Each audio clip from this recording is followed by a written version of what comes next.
Enda tundma õppimine ja eneseteadlikkuse suurendamine võiks olla iga inimese puhul loomulik õppimise osa. Eneseteadlikkus tähendab, et ma tunnetan oma tugevusi, tunnistan oma puudujääke ja olen valmis oma vigadest õppima. Ennast tundes mõistab inimene paremini oma vajadusi ja neid mustreid, kuidas ta teistega suhtleb. Seda teades on inimesel lihtsam mõista, miks ta ei oska vahel konfliktidega toime tulla või ennast pingelisel hetkel maha rahustada. Tundes oma isiksuse eripära ja oma vajadusi, leiad nii mõneski olukorras parema lahenduse. Suure viisiku isiksuse teooria põhjal võiks iga inimene leida, kui palju on temas sotsiaalsust, ekstravertsust, meelekindlust, avatust ja neurootilisust. Eneseteadlikkus on oluline, et leida endale sobivaim eneseteostuse valdkond ehk eriala.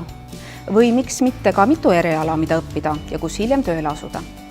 Kuna täiskasvanu veedab palju aega tööd tehes, on tal vaja teada ka seda, millises töökeskkonnas avalduvad tema võimed parimal moel. Teadmised sellest, kuidas meie aju toimib, on vajalikud, et osata tõhusalt õppida ja luua endale võimalikult meeldiv õpikeskkond. Aju toimimisviiside mõistmiseks soovitan lugeda näiteks Jaan Aru mõtteid raamatust Ajust ja arust. Sealt selgub, et teadliku mõtlemise ressurssi tuleks kasutada nutikalt, seades kõige esimeseks ülesandeks kõige olulisema. Hea on teada, millal on sinu kõige parem õppimise aeg, et teha kõige tähtsamaid loovust vajavaid ülesandeid just siis.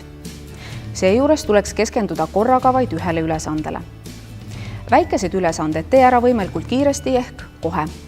Otsi ülesannetes vaheldust, et sinu teadliku õppimise valmidus ei kahaneks. Suurt pingutust nõudva koolitöö puhul sea endale vahe-eesmärke ning keskendu õppimise ajal just protsessile ehk parasjagu toimuvale. Selleks, et hoida aju võimekust, tee õppimisse pause, vajaduse korral tukasta, liiguta ennast ja toitu tervislikult.